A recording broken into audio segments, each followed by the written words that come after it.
پیدا ہوتا ہے۔ معزز خواتین اور معزز حضرات، ذلیل عورتوں اور ذلیل مردوں، با ادب، با ملاحظہ، ہوشیار، آپ سب کو بر وقت آگاہ کیا جاتا ہے کہ ایک سوال پیدا ہو رہا ہے۔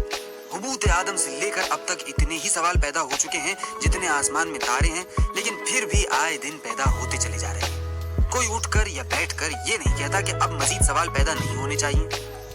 آبادی گھٹانے کے لیے اللہ تبارک و تعالیٰ بھونچال پیدا کرتا ہے، لڑائیاں پیدا کرتا ہے، قحط پیدا کرتا ہے، پاکستان اور اکھنڈ ہندوستان پیدا کرتا ہے، برتھ کنٹرول کے نت نئے طریقے انسانوں کو سمجھاتا ہے، مگر وہ سوالوں کو جمع در جمع اور ضرب در ضرب کی طرح توجہ نہیں دیتا۔ سوال ہر جگہ پیدا ہوتا ہے اور ہر مقام پر پیدا ہو سکتا ہے۔ اس کے لیے خاص موسم کی، خاص مٹی کی، خاص پانی کی، کھاد کی، ہل کی، ٹریکٹر کی کوئی ضرورت نہیں۔ بچہ 9 مہینے کے بعد پیدا ہوتا ہے، لیکن سوال نطفہ قرار پاتے ہی پیدا ہو جاتا ہے۔ اسے دایا گیری کی حاجت نہیں، میٹرنٹی ہوم کی ضرورت نہیں، کلورو فارم درکار نہیں، آؤ دیکھا نہ تاؤ پیدا ہو جاتا ہے۔ عدالت میں مجسٹریٹ صاحب حقہ پی رہے ہیں اور ساتھ ہی ساتھ چرکی کا دیوان مطالعہ کر رہے ہیں، کوئی سوال پیدا نہیں ہوتا۔ مجرم پیش ہوتا ہے، وہ مجسٹریٹ صاحب کو سلام نہیں کرتا، فوراً توہین عدالت کا سوال پیدا ہو جائے گا۔ آپ کو کوئی کام نہیں مل رہا، 2 برس تک در بدر مارے پھرنے اور فاقے کھینچنے کے بعد آپ نے تنگ آ کر خودکشی کرنے کی کوشش کی، مگر شومی قسمت سے ناکام رہے۔ قانونی سوال پیدا ہوتا ہے کہ آپ کو کیوں اپنی جان لینے کے جرم میں سزا نہ دی جائے۔ میونسپلٹی نے 10 میل لمبی ٹھنڈی سڑک بنائی اور صفائی کے پیش نظر ان 10 میلوں میں کہیں بھی پبلک یورینل نہ بنایا۔ ایک روز مسانے نے آپ کو مجبور کیا، اسے ہلکا کرنے کے لیے آپ زیر دیوار بیٹھے ہی تھے کہ پولیس کے سپاہی نے دیکھ لیا، ناشائستہ حرکت کا سوال پیدا ہو گیا۔ آپ مقامی مہاجر ہیں، ایک پریس آپ کا راولپنڈی میں چل رہا ہے، دوسرا پشاور میں، رہائش آپ کی لاہور میں ہے۔ آپ درخواست کرتے ہیں اور ایک پریس لاہور میں اپنے نام الاٹ کرا لیتے ہیں، کوئی سوال پیدا نہیں ہوتا۔ آپ مہاجر ہیں، جہاں سے آئے ہیں وہاں ایک بہت بڑی پریس کے مالک تھے، لاہور میں آپ کو کوئی پریس نہیں ملتا، تنگ آ کر آپ شکایت کرتے ہیں کہ فلاں مقامی مہاجر کو پریس الاٹ نہیں کرنا چاہیے تھا۔ سوال پیدا ہو جائے گا کہ مقامی مہاجر آپ سے زیادہ اہل ہے اس لیے کہ اسے 2 پریس چلانے کا محاورہ ہے۔ آپ کے گھر میں 1 مہینے کے اندر اندر 6 مرتبہ چوری ہوتی ہے۔ آپ نے اس خیال سے پولیس کو اطلاع نہیں دی تھی کہ اسے ناحق تکلیف ہوگی، مگر پولیس کو پتہ چل جاتا ہے۔ یہ سوال پیدا ہو جائے گا کہ آپ نے اہم ترین فرض میں کوتاہی کیوں برتی۔ سوال بے شمار پیدا ہو چکے ہیں اور ہوتے رہیں گے۔ پچھلی صدی میں سب سے خوفناک سوال جو آئے دن پیدا ہوتا تھا، حضور ملک معظم کی حکومت کا تختہ الٹنے کا تھا۔ چنانچہ ان 100 برسوں کی تاریخ کی ورقدانی اگر کی جائے تو قریب ہر صفحے پر اس سوال کے پھندے میں آپ کو متعدد آدمیوں کی گردنیں پھنسی ہوئی دکھائی دیں گی۔ کسی نے ہولے سے کہہ دیا، ہماری جہالت، ہماری غربت، ہماری غلاظت کا باعث صرف غلامی ہے۔ فوراً حضور ملک معظم کی سلطنت کا تختہ الٹنے کا سوال پیدا ہوا اور اسے تختہ دار تک لے گیا۔ امرتسر کے جلیان والا باغ میں لوگوں نے جل کر آزادی طلب کرنے کے لیے جلسہ کیا۔ حضور ملک معظم کی سلطنت کا تختہ الٹنے کا سوال پیدا ہوا اور ہزاروں کی ہلاکت کا باعث ہو گیا۔ سوال عام طور پر خطرناک ہوتے ہیں، حاکموں کے دماغ میں پیدا ہوں وہ بھی، محکوموں کے دماغ میں پیدا ہوں وہ بھی۔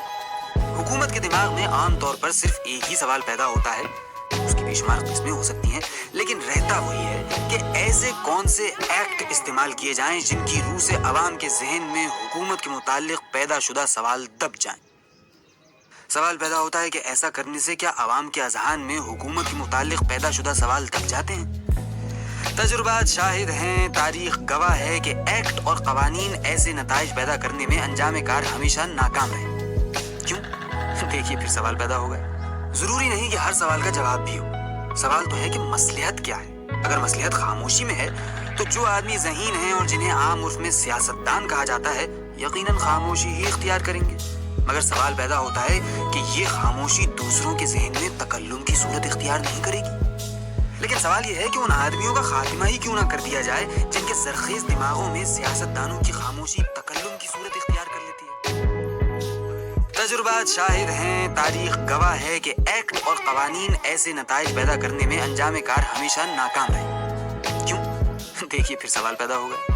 ضروری نہیں کہ ہر سوال کا جواب بھی ہو، سوال تو ہے کہ مصلحت کیا ہے۔ اگر مصلحت خاموشی میں ہے تو جو آدمی ذہین ہیں اور جنہیں عام عرف میں سیاستدان کہا جاتا ہے، یقیناً خاموشی ہی اختیار کریں گے، مگر سوال پیدا ہوتا ہے کہ یہ خاموشی دوسروں کے ذہن میں تکلم کی صورت اختیار نہیں کرے گی۔ لیکن سوال یہ ہے کہ ان آدمیوں کا خاتمہ ہی کیوں نہ کر دیا جائے جن کے زرخیز دماغوں میں سیاستدانوں کی خاموشی تکلم کی صورت اختیار کر لیتی ہے۔ مگر ایک سوال پھر پیدا ہو جائے گا کہ ایسے آدمیوں کا خاتمہ، جسے انگریزی کے عام عرف میں برج یعنی جلاب کہا جاتا ہے، کیا دوسرے لوگوں کے اذہان پر بھی قابض ہو جائے گا اور ان میں اس جلاب کا کوئی بھی رد عمل پیدا نہیں ہونے دے گا؟ ایک انسان یا ایک جماعت یا ایک قوم جب بہت سی قوموں پر حکومت کرتی ہے، سمجھ میں نہیں آتا محکوموں کے دماغ میں سوال کیوں پیدا ہو جاتے ہیں۔ سیدھی سی بات ہے کہ بس اس فرد واحد یا اس جماعت کا جی چاہتا ہے کہ حکومت کرے، اور حکومت کرنے کے لیے قواعد و ضوابط بھی کون سے مقرر ہیں؟ پھر ان لوگوں کے دماغ میں جن پر ان کی بہتری کے لیے حکومت کی جاتی ہے، ایسے سوال کیوں پیدا ہوتے ہیں جن سے ان کی سود مند غلامی میں خلل پیدا ہونے کا اندیشہ ہوتا ہے؟ فرانسیسی مفکر جے جے روسو کے دماغ میں یہ سوال پیدا ہوا تھا کہ انسان جب آزاد پیدا ہوا ہے تو اسے کیوں زنجیروں میں جکڑ دیا جاتا ہے؟ لیکن اس سوال کا حشر کیا ہوا؟ زنجیریں کاٹتے کاٹتے کئی انسان کٹ گئے۔ سوال پیدا ہوتا ہے کہ آیا ایسا انقلاب جائز ہے؟ روس میں کیا ہوا؟ صدیوں کے غلام آزادی کا سوال لے کر اٹھے اور نتیجہ کیا ہوا؟ ان کے مطلق العنان بادشاہ زار کو ایک عرصے تک سائبیریا کی یخ بستہ فضاؤں میں مزدوروں کا سا کام کرنا پڑا۔ آخر میں انقلابیوں نے خدا کے اس سائے کو ہمیشہ کے لیے مٹا دیا۔ زار کی یہ حالت دیکھ کر شاید ہی کوئی ایسا بادشاہ ہو جس کی آنکھوں میں آنسو نہ آ جائیں۔ سوال پیدا ہوتا ہے کہ رعایا کو کیا حق ہے کہ وہ ایسے بادشاہ سلامت کو، عالم پناہ کو محض ایک چھوٹا سا سوال پیدا ہونے پر قربان کر دے؟ لیکن کیا کیا جائے، سوال چھوٹے ہوں یا بڑے، موٹے ہوں یا پتلے، پیدا ہو ہی جاتے ہیں، بے سوچے سمجھے، انجام کا خیال کیے بغیر، تعزیر سے بے پرواہ، بس پیدا ہو جاتے ہیں۔ بزرگوں کا کہنا ہے کہ جو سوال دماغ میں پیدا ہوتے ہیں ان کی کاٹ دماغ ہی کے ذریعے ہو سکتی ہے، لیکن وہ سوال جو پیٹ کے اندر پیدا ہو نہیں ہو سکتے۔ مثال کے طور پر ایک آدمی کے پیٹ میں بھوک کا سوال پیدا ہوتا ہے۔ اگر اس کے جواب میں آپ ہمدردی کا اظہار کریں، آنے والے مسرت بھرے دور کا وعدہ کریں، جنت کی جھلک دکھائیں جہاں انگور کے دانے اپنے آپ جھک کر منہ میں اپنا رس چوایا کریں گے، تو ظاہر ہے کہ آپ کی صحیح بارآور ثابت نہیں ہوگی، کیونکہ پیٹ کا سوال فوری جواب مانگتا ہے، اسے روٹی کی ضرورت ہے۔ لیکن سوال پیدا ہوتا ہے کہ جب یہ ایک مانی ہوئی حقیقت ہے، پھر کیوں پیٹ کے سوال کا حل روٹی کے بجائے سوٹی سے کیا جاتا ہے؟ بعض سوال تو اتنے بے ڈھب ہوتے ہیں، کچھ ایسے بھونڈے پن سے پیدا ہوتے ہیں کہ آدمی سوچتا رہ جاتا ہے۔ چند روز ہوئے میں ایک سیلون میں شیو کروا رہا تھا، داڑھی مونتے مونتے اچانک بار بار کے دماغ میں سوال پیدا ہوتا ہے، کیوں صاحب یہ تو بتائیے گاندھی جی خود شیو کرتے تھے یا کسی سے کراتے تھے؟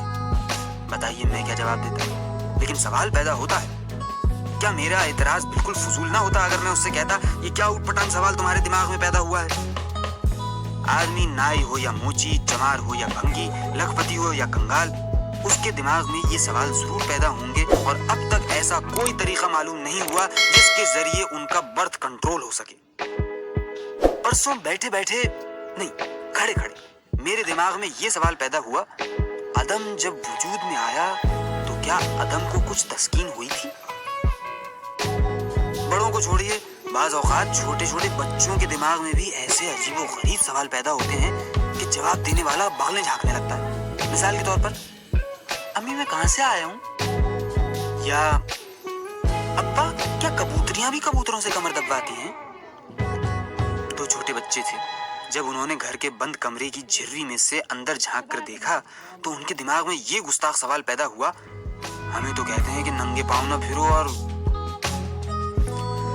بعض اوقات ایک ہی سوال ایک ہی وقت میں ہزارہ لوگوں کے دماغ میں پیدا ہو جاتا ہے۔ مثال کے طور پر آج کل لاکھوں کی زبان پر یہ سوال ہے کہ وزارت جو مغربی پنجاب پر حکومت کرتی ہے، وزارت ہے یا شرارت؟